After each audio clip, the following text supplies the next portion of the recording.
5 दिन 5 त्योहार।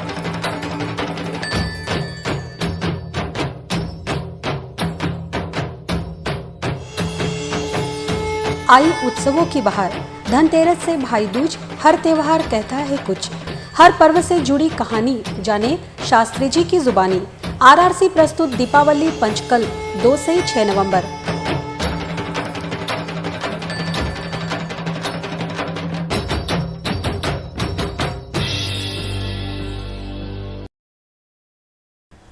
जय हो, नमस्कार। दीपावली पंचकल्प का दूसरा कल्प यानी कि दूसरा जो त्यौहार है वो है रूप चतुर्दशी। कार्तिक कृष्ण चतुर्दशी को रूप चतुर्दशी कहते हैं। कई स्थानों पर रूप चतुर्दशी को नरक चतुर्दशी भी कहते हैं।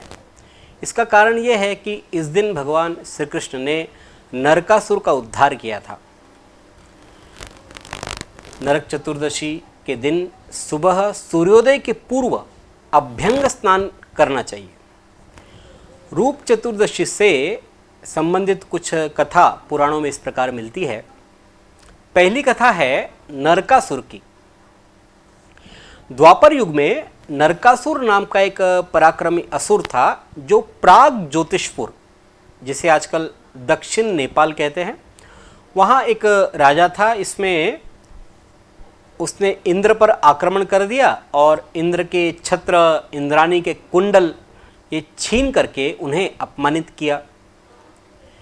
इंद्राणी तथा अन्य जो देवी देवता थे उनको नरकासुर ने पराजित कर दिया। फिर सब जितने देवी देवता है ये गए भगवान कृष्ण के पास, प्रार्थना की।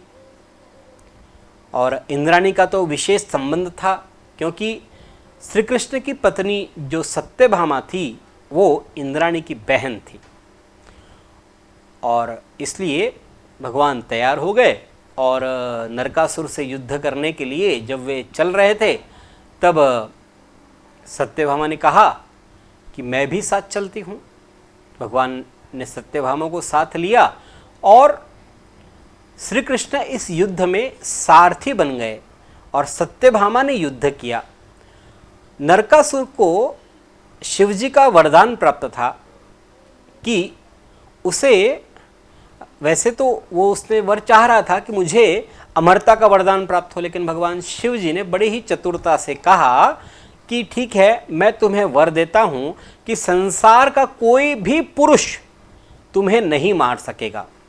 इस प्रकार चतुराई से ये वर दे दिया। अब पुरुष का अर्थ, पुरुष वर से नर से होता है, तो इसका अर्थ ये हुआ कि जो महिला है वो वध कर सकती है। तो इस तरह का वरदान था और इस कारण से सत्यभामा जो एक स्त्री थी उसने युद्ध किया और युद्ध में नरकासुर को पराजित करके उसका सिर काट लिया। नरकासुर के रक्त का तिलक भगवान श्री कृष्ण को लगाया और फिर सभी ने मिलकर भगवान श्री कृष्ण को उबटन इत्यादि सुगंधित पदार्थ से स्नान कराया, षोडश श्रृंगार किया। पुराणों में इस बात का भी उल्लेख है कि नरकासुर के वध पर उसकी माँ भूदेवी ने कहा कि ये शोक का दिवस नहीं है, बल्कि ये संसार की सभी स्त्रियों के लिए उत्सव का दिवस है। स्त्री शक्ति का, महानता का ये दिवस है। रूप चतुर्दशी को भगवान श्री कृष्ण की आराधना साधना का विशेष विधान होता है।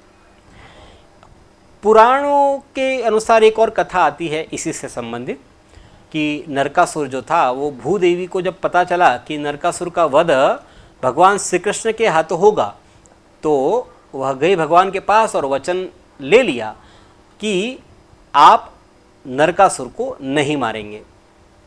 भगवान ने कहा कि ठीक है देवी, जब तक पृथ्वी आप खुद नहीं कहेगी तब तक मैं नरकासुर का वध नहीं करूँगा। और कोई माँ कैसे कह सकती है कि मेरे पुत्र को मारो। इस प्रकार से भूमि देवी संतुष्ट हो गई। अब नरकासुर के अन्याय के कारण से, अत्याचारों के कारण से जब युद्ध की बात आई, सब देवताओं ने प्रार्थना की। जब भगवान नरकासुर से युद्ध के लिए चले तो सत्यभामा को भी साथ में ले लिया। सत्यभामा ये भगवान की अष्टपट रानियों में एक थी और सत्यभामा ये भूदेवी का रूप है, पृथ्वी देवी का रूप है।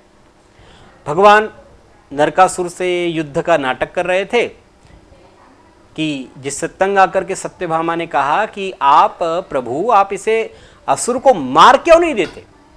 इतना सुनते ही गोविंद प्रसन्न हो गए और मन में विचार किया कि मैं तुम्हारे इसी वचन की तो प्रतीक्षा कर रहा था।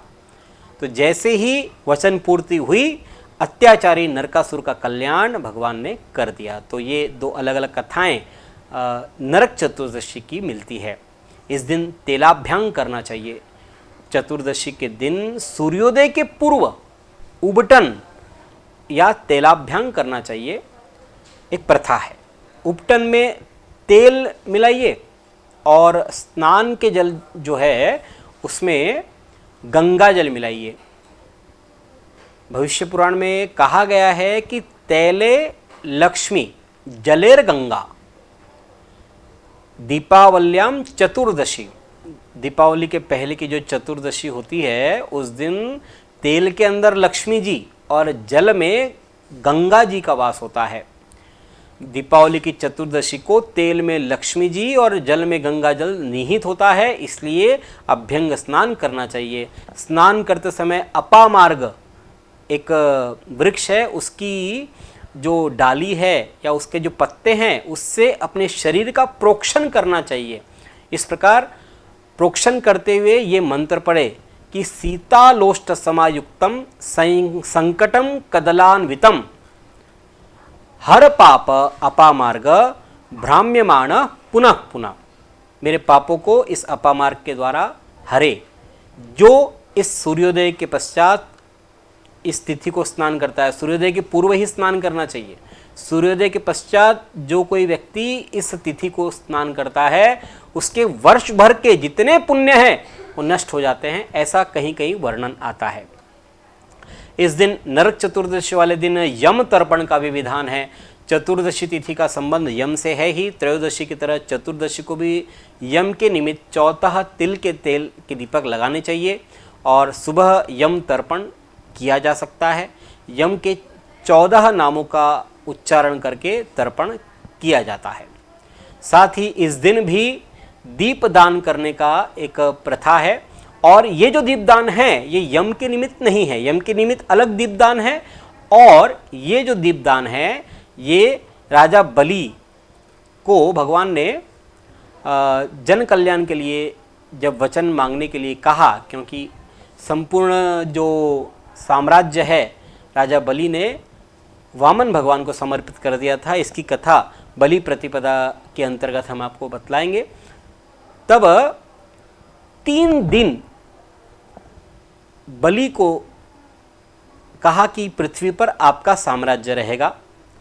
तब व्यक्ति चतुर्दशी से प्रतिपदा तक के 3 दिन यदि दीपक प्रज्वलित करे माता महालक्ष्मी के लिए तो वहाँ वह स्थिरता से रहती है। कहा कि मद राज्यम दीपदानम ये भूवि कुर्वन्ति मानवा। मेरे राज्य में जो भी इन 3 दिनों में दीपदान करेगा तेषाम गृहे तव स्त्रीनाम, तव स्त्री यानी कि ये विष्णु जी से प्रार्थना कर रहे हैं तो इसका अर्थ है लक्ष्मी जी। तव दिने तेषाम गृहे लक्ष्मीम सदा तिष्ठन्तु सुस्थिरा। लक्ष्मी जी सदा सुस्थिर रह करके वास करेगी। ये दीपदान का महत्व है। साथ ही हनुमान जयंती भी जो है ये कुछ मतांतर से इस दिन मानी जाती है, चतुर्दशी वाले दिन। वैसे चैत्र सुदी पूर्णिमा का जो महत्व है वो अधिक है, लेकिन कार्तिक शुक्ल चतुर्दशी को भी हनुमान जी का जन्म कुछ ग्रंथों के अनुसार है, उनका भी पूजन करना चाहिए। इस प्रकार से ये नरक चतुर्दशी का बड़ा ही